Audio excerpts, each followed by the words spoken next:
American man. No one pay attention to what's in my head. I got a voice inside that needs to be fed. It's causing chaos everywhere I land. I got a fever. I got a fever.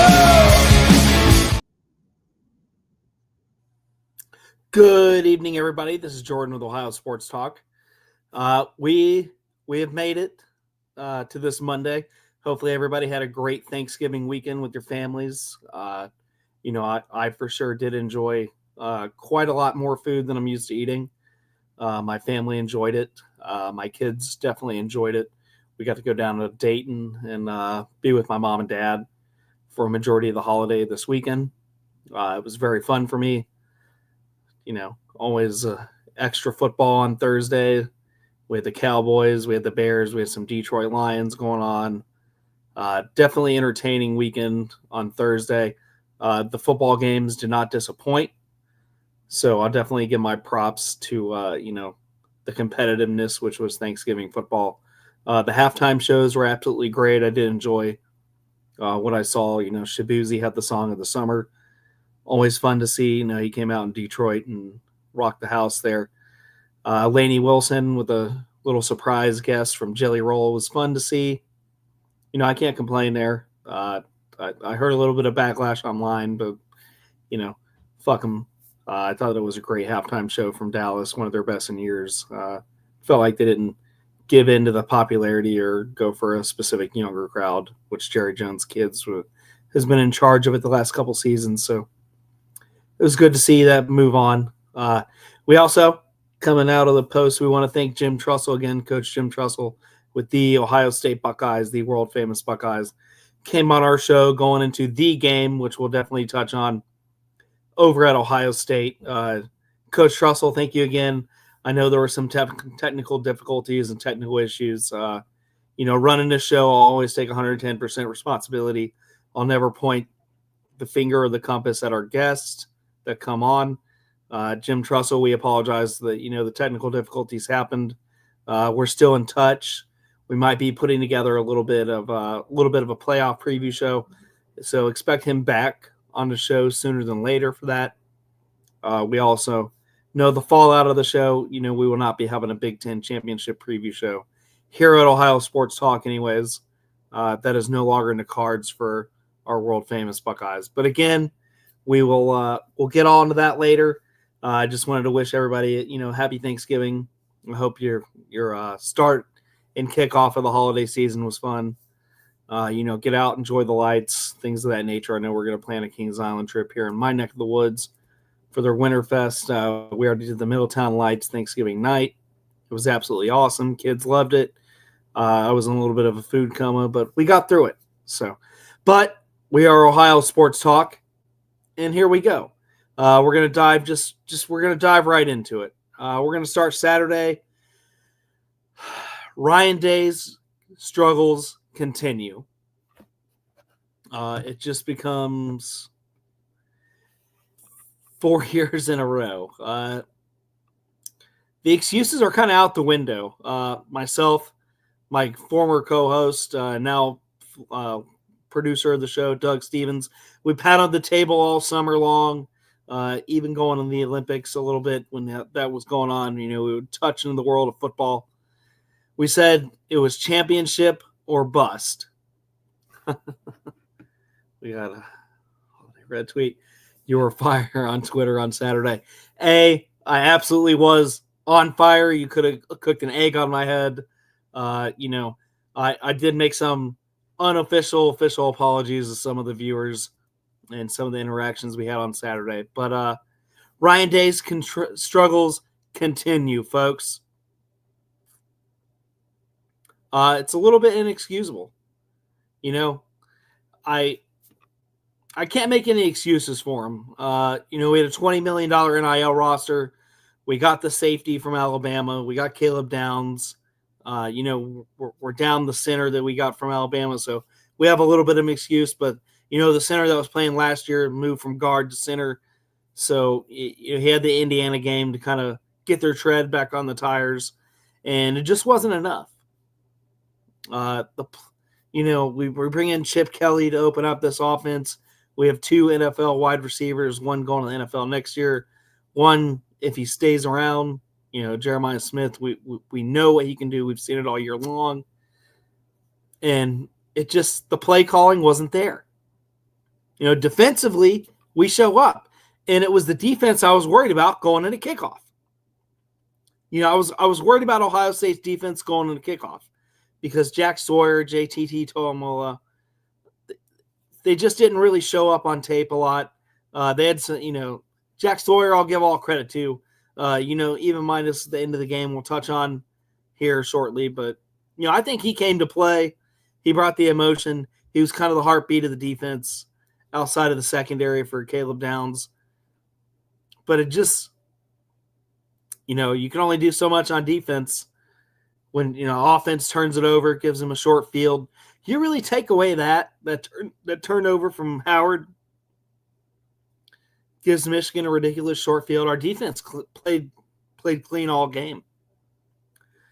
But, it's time to have a conversation. And I want you guys to really get in the comments here. Everybody, all our reviewers, even after the replay, it's been kind of talked about. Ryan Day and Chip Kelly, who's calling the plays? Because Ryan Day at the beginning of the season said he was going to step down and get out of Chip Kelly's way. But if you look at Chip Kelly's resume,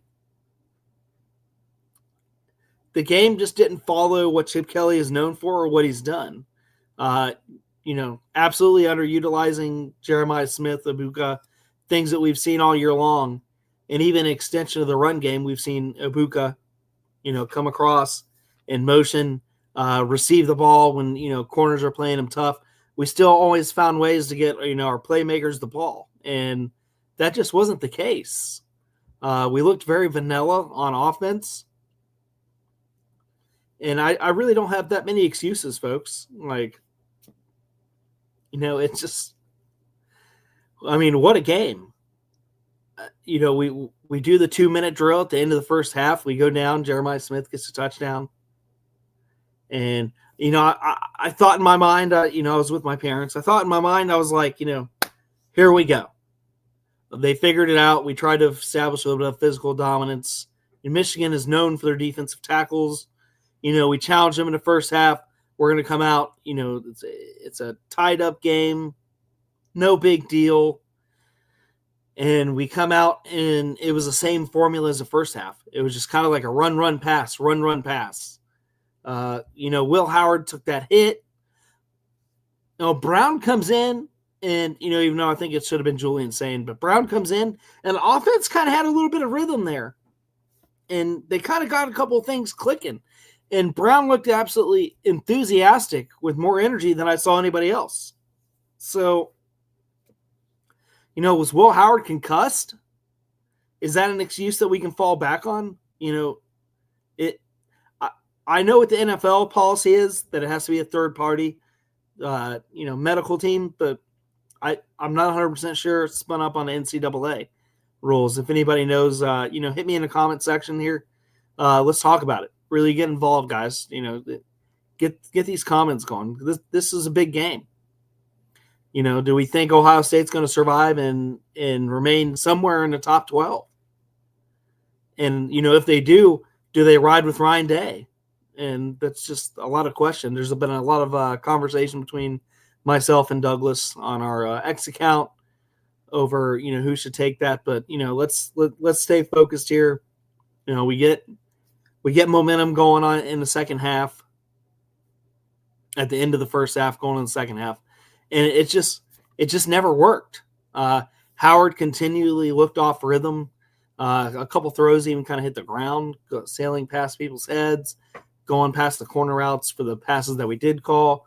The run game just between the tackles was not there. We didn't utilize our speed to the outside, which we've done all year long.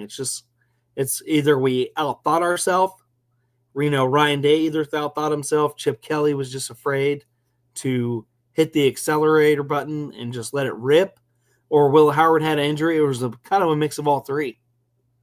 And, this is the Ohio State Buckeyes. this was supposed to be the year. And we came in damn near 20, 25, and even some 30-point favorites, depending on who came out with the spread. This is a game I knew was going to be contested. As we talked with Coach Jim Trussell on the program before the game, that, the records go out the window. It's 0-0. Doesn't matter who the hell you beat, who the hell you lost against. This is the game. And, once again, Ryan Day gets caught with his pants down, whether he was looking into the committee, whether he thought this was just going to be a steamroll. It just didn't make any sense. Just totally 110% discombobulated. This team, they deserve better. These seniors, you look at just the running backs, Travion. You look at, Burks had kind of a down year, but, Burke came back, Travion came back. We had so many guys come back. JTT, verbally said he came back for it. Everybody came back for a championship, even though it just, why? Why would we come out and, play like this? It's just not right. I don't know. I think that the seat's got to be hot for Ryan Day, but I don't have a replacement in mind. I text with Douglas, our producer of the show now, is his primary role. Today we kind of talked about, Marcus Freeman. It's under 10%. I've been on X. I'm not for Marcus Freeman. I know Notre Dame is having an outstanding year, but Marcus Freeman is not the answer, in my opinion. He just doesn't have a big enough resume for me to be confident. We have, $20 million invested in this team, NIL money, and it just, we have recruits that can hit the transfer portal anytime.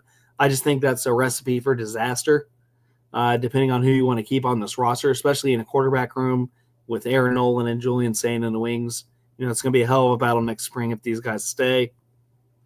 But, this was kind of the make or break game for Ryan Day, regardless of if we get in the playoffs or how far they go, or even if they win a championship game. It's just that, we're not used to really losing. You look at, and we discussed it, the 10-year where everybody, my friend and colleague here, Trevor Harrigan, big shout out, my guy. Everyone says Vrabel, but I feel like he's going to get an NFL job. I'm kind of on that train because Mike Vrabel did start his coaching career on a big level at Ohio State when he was coaching our linebacking core. I think there's a possibility there. There's a lot more recruitment that goes in, and maybe that'd be the only concern I have. If he wants to recruit, if he wants to make those house visits, those house calls, how much he'd be willing to flex, his time and energy into that. And you look at the mess, which is the Cleveland Browns. I know they're tied up last time I checked right now, 7-7 in Denver.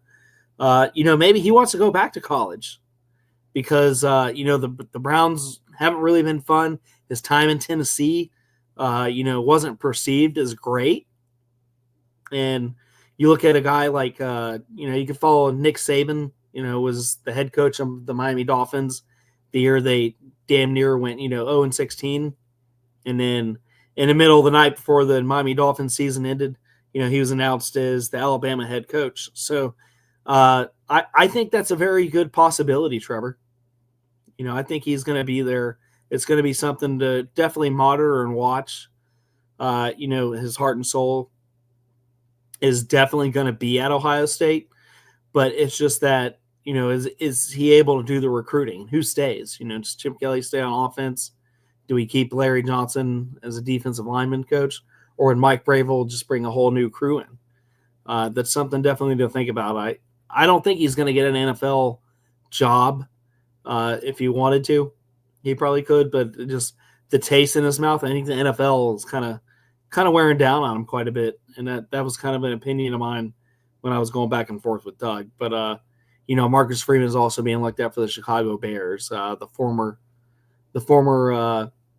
head of the Big Ten, who was running the Big Ten a couple of years ago. And that department is, a big wig now for the Chicago Bears. And he has a great relationship with Marcus Freeman, both during his playing days and, his days in the conference. So I think that's something to watch there. as well.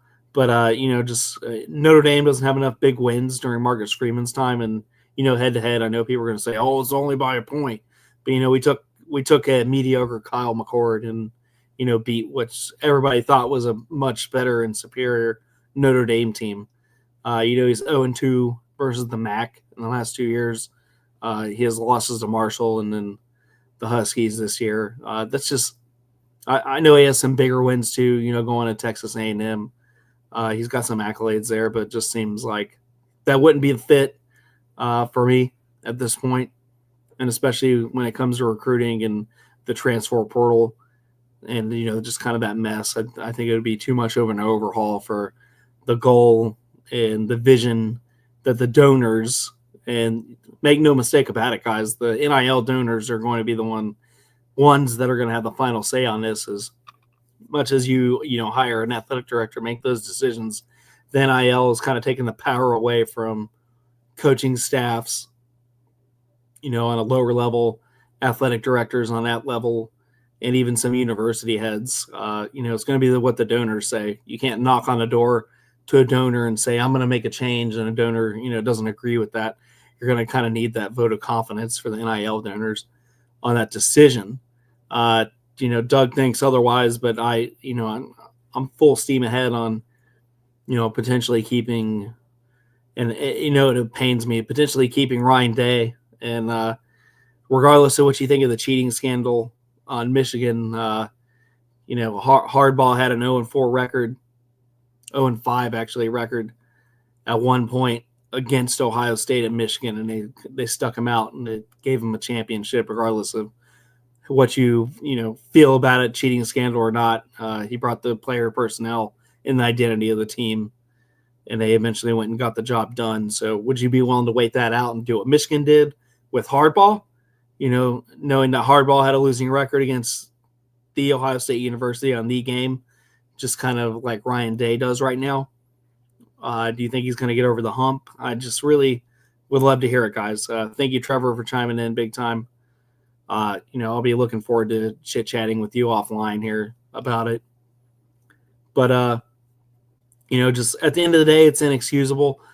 We had more firepower. We had better weapons. I know it was kind of a makeshift offensive line when it came to rushing up against the middle against, elite defensive tackles from Michigan that are going to be playing Sundays, whether they're first or second rounders. But, guys, that's why we had weapons on the outside. There's multiple stints of the game where Jeremiah Smith and Ibaka had one-on-one opportunities. If I'm the quarterback, I'm automatically, you cancel the play, you check out of it, and you let your receiver knows that it's just going to be good points. I think the slippery slope with Day, he's dominated everyone not named Michigan UGA. That is also very true, Trevor. He has dominated. He has more than a winning record against the rest of the Big Ten. He struggled in some bowl games against SEC. We know that the Georgia game could have gone either way. It came down to that botched kick on New Year's Eve that absolutely shit on my New Year's Eve that year. But at the end of the day, it could be the end of Ryan Day. We'll see. But a lot has to be said. These championship games this upcoming weekend have got to be settled. The dust has got to be done. We'll see if we're in a top 12. And, next episode here on next week's Monday's episode, we could be having a very different conversation. But just I don't see anybody immediate. I also kind of discussed that a scenario in my mind is that Ryan Day would take a demotion and stay on the team. We know he recruits well. A lot of these guys that are signed and that are on the team would probably have a lower chance of hitting the transfer portal. If we got him more of an assistant coaching role and we brought in either, an old head, we turned it to either Urban Meyer.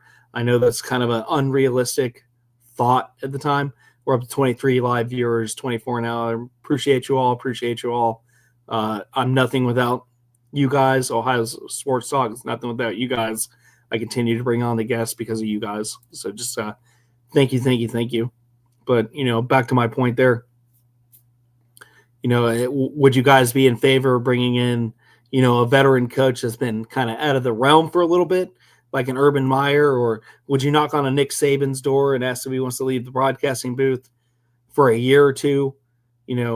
Take Ryan Day, give him a demotion, tell him he can, take his act somewhere else at the end of that year, kind of wash out the mouth, do what Luke Fickell did when Luke Fickell was an interim head coach, had some success with Braxton Miller there at the end of the year, ripped off some wins, got the upset win against Wisconsin that year, among other things. And then we brought in Urban Meyer, and then he retained Luke Fickell, and Luke Fickell used that opportunity to go somewhere else later.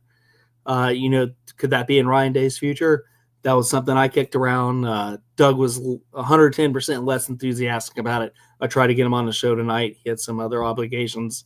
I think this would have been a great debate back and forth because, the seats are hot, folks. But, at the end of the day, this was not the outcome we expected. Ohio State absolutely dropped the ball, whether it was Chip Kelly, Ryan Day. It was I'm going to reuse a little bit of language. It was an absolutely fucking disgrace for the team.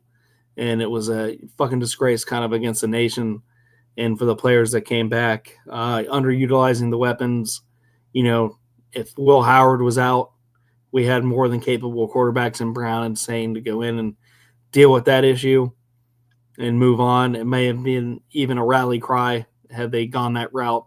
I think it would have been kind of completely different. But, that we're here, folks. So, I'm going to wrap it up with a bow here.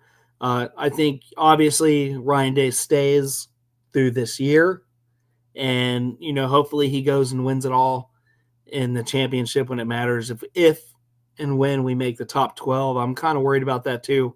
I know our two losses, one came against the best team in college by a point. But this loss for the committee, this is going to be hard to explain, folks. So they'll have to really look at it, analyze it, pick it apart. And, hopefully our resume against, beating Indiana, beating some other ranked teams, and kind of taking care of business the rest of the season, comes to fruition. And, we kind of sneak back in, which has been kind of Ryan Day's MO since the playoffs kind of formed. Because a couple years ago, Utah had to go out and take care of business and sneak us in, even though we weren't the Big Ten champions. So we'll see what the committee does. Do they give us another chance to shine? Only time will tell, folks. Definitely chime in, come in. I'd love to talk about it more with you guys. But, I'm going to go on to some more heated business here. I got my Cincy hat on, and, we're going to turn the tables here to the Cincinnati Bengals. If there ever is a seat that should be absolutely fucking on fire, it's got to be the Cincinnati Bengals. 38 points, folks. 3 touchdowns. I know he had the interception. I know Joe Burrow had the strip sack that led to points. That was a little bit on him for carrying a ball too long.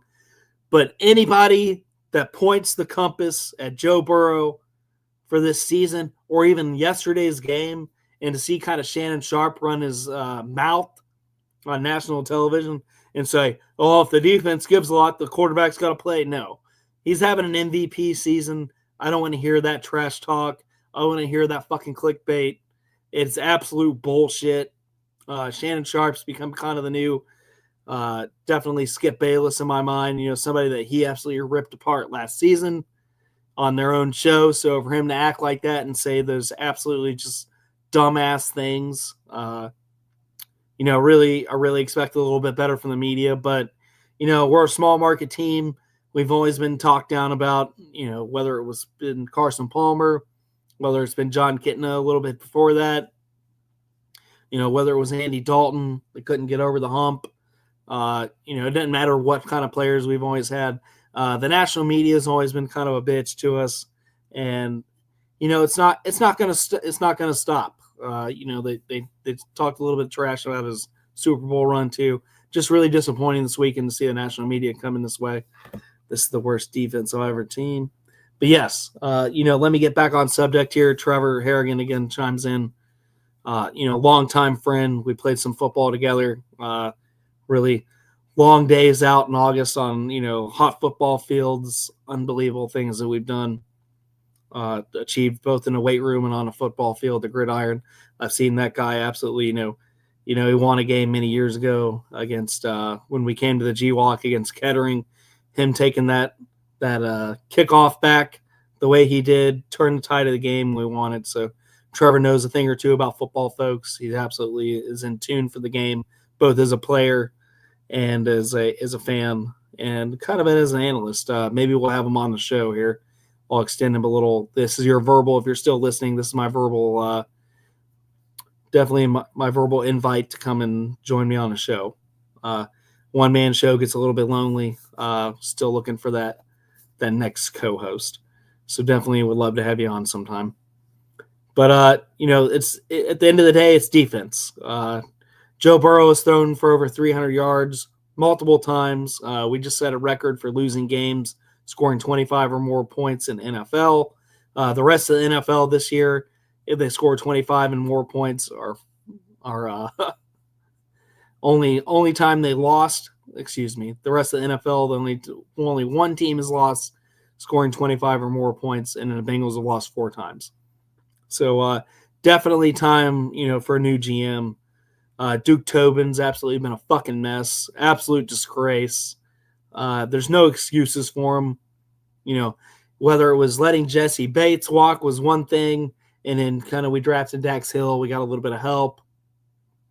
But, letting DJ Reader walk and not replacing him at all, and, trying to replace him with just clowns, absolute clowns. The Jeff Gunter was an absolute bust. You look at that, and the fact that he's playing somewhere else, just being productive in Oakland is a little. I'm sorry, Zach Carter was also a bust. He's playing in Oakland from defensive tackle spot that we drafted. Was Gunther retired. Zach Carter went to the Raiders and was actually productive the other day and showed up big time on the stat sheet. So we have a fundamental issue there. Khalil Kareem's over in Chicago. Andrew Billing is still, absolutely tearing up in the league, being productive in limited snaps. We went out in free agency and we just didn't get it done. And it's coming back to haunt us. We don't have a 3 tech at the defensive tackle, and we haven't had one since Larry Ogunjobi tore his knee and then departed, signed a contract with Chicago, and then somehow we weren't able to bring him back after a Super Bowl run and AFC Championship appearance. Because it came down to dollars and cents. So now he's being a productive Pittsburgh Steeler, which absolutely just fucking sucks at the end of the day.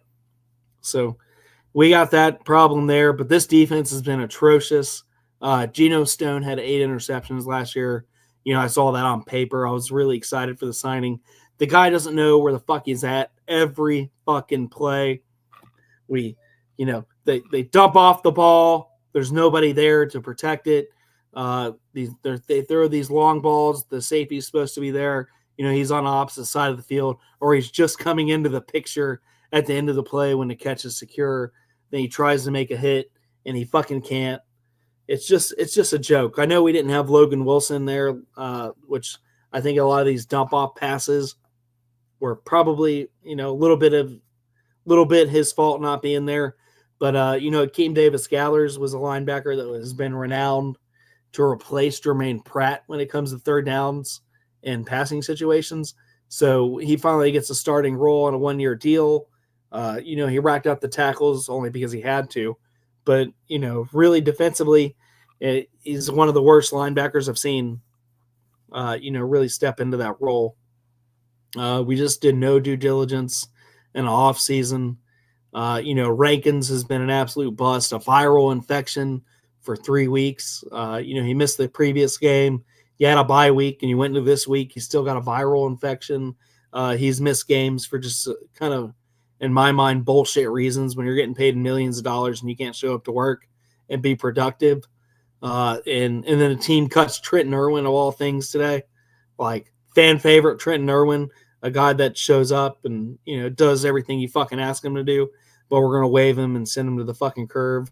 But keep a guy like Geno Stones and Rankins, who's been an absolute just piece of garbage on this team. Non-productive whatsoever.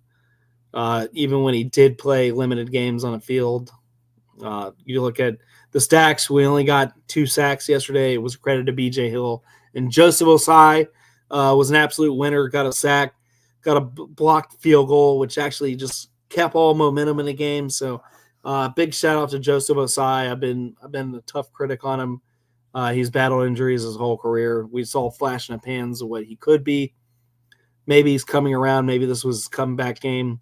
He finished with more tackles than the rest of the defensive end unit, and he finished a big-time sack. So big shout-out to Joseph Osai, the only person who really showed up on paper. Our sack leader in the NFL registered 0 sacks, but I know he was double-teamed and triple-teamed all day. Trey Hendrickson tried his best to get through, and it just didn't work. But at the end of the day, you score 38 points. Joe Burrow had the 2 turnovers. Outside of the pick 6, which could have went either way. It was handsy, it was physical, but both players were kind of fucking with each other the whole time. And it went the defense's way. They let us have it. We had the pick 6 there, but just after that pick 6, the rest of it was just kind of a pathetic tale of another pathetic tale of a pathetic tale of a pathetic tale of a pathetic tale. Stop me if I sound like a broken record. It's been pathetic. It's been shitty. There's no accountability. Zach Taylor should have been fired immediately. Lou Amarillo, it's time for him to go. As much as I want to call him the genius, the mastermind, when he plays Kansas City, he knows what he's doing. But apparently for the rest of the league, he can't. Without Jesse Bates and DJ Reader, he can't fucking figure it out. That's just not the way how you do it in the NFL. You look at teams like the Bills, who lose their best offensive weapon, lose a lot of defensive players to free agency, can patch it all together and continue to be productive. You look at the Pittsburgh Steelers, who have, an aging front line when it comes to defensive tackles outside of Watt, subpar secondary when it comes to passing, and they patch it all together. And, I know they had the 4th best run defense in the league. And, we come out and we run over 90 yards as a team, and we still lose. So it's just, really hats off to our offense. Anybody that points the compass at Burrow and offensive line, you're just wrong. I'm not even going to debate you. You're 100% wrong. We put over 90 yards on the ground against the 4th best rush defense in the NFL, with 1 lead back and some makeshift, guys that are coming in and take a pitch here and there, without Zach Moss. And, they got it done. We get it done in the air. Joe Burrow got everybody involved. We had all 3 tight ends registered over 8 yards or more. Tanner Hudson was big. Gilsecki had over 50. Tanner Hudson had about 40. Drew Sample in his limited time for pass catching had 10 yards on receptions. So the rest of your crew shows up, and the defense can't help that. I mean, it's just pathetic. Jamar Chase shows up. T. Higgins shows up. Yoshivas showed up with 40 yards and a huge touchdown there at the end. But, he took an absolute ass-beating kick, in the 4th quarter. The fact that he held on to the ball was amazing. I thought it should have been helmet to helmet, but, it's Pittsburgh Steelers. They're just going to let them do whatever the hell they want. That's been the league. And, I'll gripe a little bit, considering that 4th down play there that led to Pittsburgh getting 3 points. Because, it's 4th and 1, the encroachment that caused our guy to jump. They completely missed the call. But, again, we're a small market team. I go back to the Super Bowl, the flag that should tell you everything you need to know about that. But, we just can't overcome it. It doesn't matter who's played what. We put Josh Newton in at corner. He got a humbling day. He was fried all day long. But, it's really hard when you don't have safety help. Jordan Battle looked like he was lost at times. Von Bell, you really didn't play in this game. But Geno Stone gets all the snaps, folks. And it's just continuing, just a shit show. So, we're reaping what we sowed. We went out. We didn't spend any money on a defensive line. We could have got Chase Young. He went to New Orleans on a 1-year kind of prove-it deal. That was more than affordable for any team for that talent. You look at just defensive leagues, defensive tackles around the league. we could have picked up anybody that was better. Just that's my rant. Just Katie Blackburn was fucking cheap and a piece of shit. Duke Tobin's a piece of shit. Lou Amarillo doesn't have the locker room. Zach Taylor is just, kind of no accountability, no credibility. He's the David Bell of the NFL right now. We've been in a situation before. We're just going to take what's in front of us.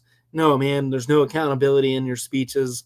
It's just the same crap over and over and over on loop and repeat. It's shameful. It's just, it's just kind of a joke, folks. So I'll wrap this up. The entire staff needs to be fired. We need a new GM. It's time to let some of these defensive contracts go. It'd be nice to retain BJ Hill, at least maybe on a 2-year deal. I know he's going into his 30s, but if he's playing well, why cut him? Why send him somewhere else? It's just ridiculous. Find a way to keep Trey Hendrickson in a building, and those are really your 2 corner pieces that you have to restart on. Jermaine Pratt sounded absolutely lost in his post game interview. Well, they were doing a lot of dumb passes. They were doing a lot of screens. No shit, Jermaine.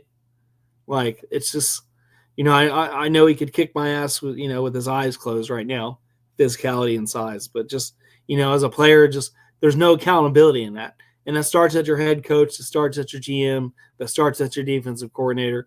If there's no accountability there's going to be no accountability when it comes to the players, especially on defense. So not surprised there, folks. We're back on Monday night. About the only silver lining is that, we're the Toy Story version, we're the Simpsons game. Maybe I'll watch that game on Disney Plus instead. It might be more enjoyable for me and my kids. But, other than that, I'm going to move on. A lot of firings need to happen. A lot of answers need to be for Ohio, both for the Buckeyes and the Bengals. So, it's just kind of one thing after another there.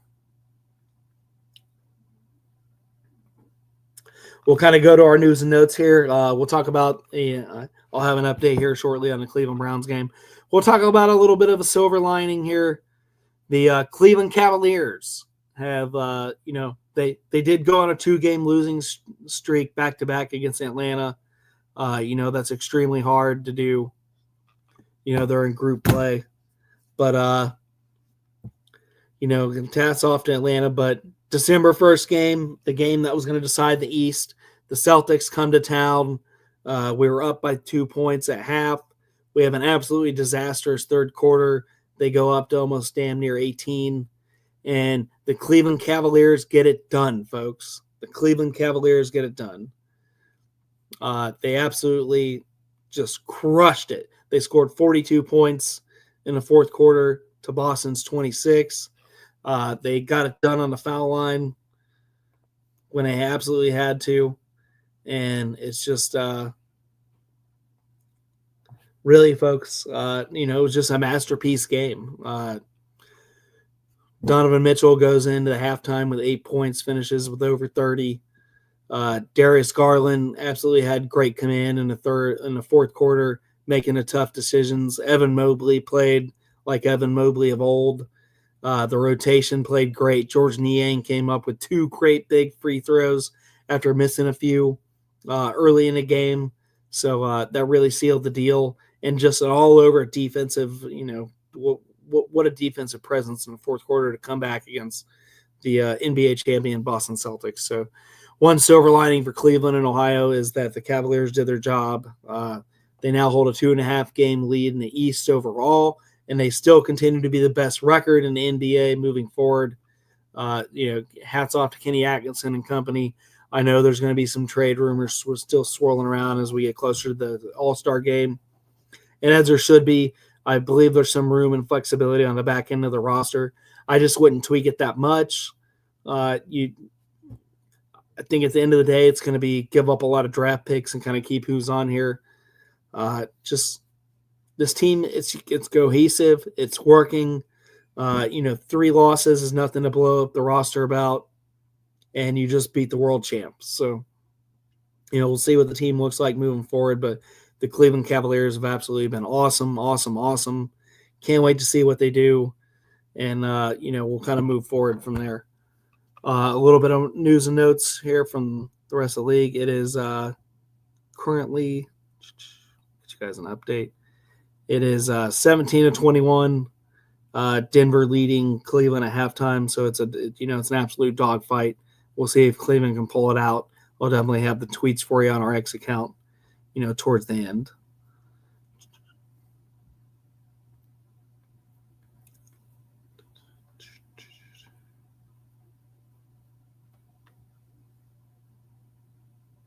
I want to talk a little bit of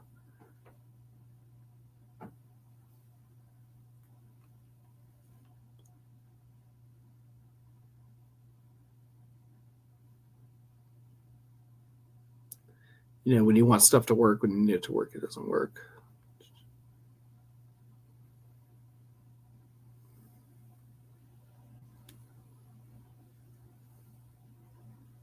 I did want to highlight the MAC championship going on December 7th. Miami of Ohio versus Ohio. So the MAC championship is going to be, Battle of Ohio. So really proud to see those teams. Ohio Bobcats finished 9-3. Miami of Ohio finished 8-4. It's going to be entertaining. It's going to be, Saturday at 12 p.m. Eastern on ESPN. Happy to see that being televised on the big screen. We know Miami of Ohio, that's where Roethlisberger came from, among other things. So we're really, really, really happy to see that. So I'll definitely be tuning in, a little MACtion. Doug and I had a big program on over the summertime, kind of highlighting the MAC and going over the different teams and where we thought they were going to finish. This kind of, I'll have to replay the tapes, but I think this kind of went the way Doug thought when it came to the Bobcats. I thought Akron was going to kind of pull in a little bit, a lot better season when they did. I was obviously proved wrong, but the MAC championship will stay in the state of Ohio one way or the other. Congratulations to both teams for getting there. It's been a hell of a season watching them.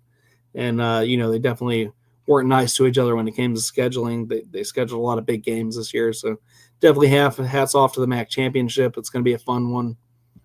And, that about wraps it up here, folks. I'll come in with a little bit of probably some Reds news coming up. The program is going to be moved to Wednesday at 9:15 p.m. Eastern Standard Time. I will have none other than Jimmy Pilato from Far End of the Bench is going to co-host with me. We're going to have a little bit of back and forth discussion, so it'll be a little bit more exciting. We got up to 42 live viewers tonight. Thank you, thank you, thank you. We're at 32 right now. Thank you to everybody that tuned in. Thank you to everybody that commented in. Trevor Harrigan, Holiday Tweet Zone. We love you guys. We follow you guys. Always love interacting. Everybody, I do it for you guys. I do it because I love it. Thank you to Coach Jim Trussell again for coming on our program. What a historic day that's been for our program. We've had a lot of great guests this year. We're not even a full calendar year. We've had a World Series winning pitcher in Bronson Arroyo come in and talk with us and really go over the game. We've had the pleasure now of Jim Trussell, 9-1 record against Michigan, come in, chit chat with us. We had a little bit of technical issue, but he stayed over an hour. Grateful. Can't wait to have you guys back on the program again. A lot of things in the works, folks, to push our program further and better. I promise you, I have a lot of things going on behind the scenes that's going to improve us. The goal is to get better every week. It's been a little bit of a solo show for myself right now, losing our co-host, now producer Doug Stevens. So everybody that tuned in, everybody that's here, I hope you had a great Thanksgiving. Hope you had a great week. We'll lick our wounds. We'll move on. And this has been Jordan with Ohio Sports Talk. Love you all. Big time toast. And we'll see you next episode on Wednesday.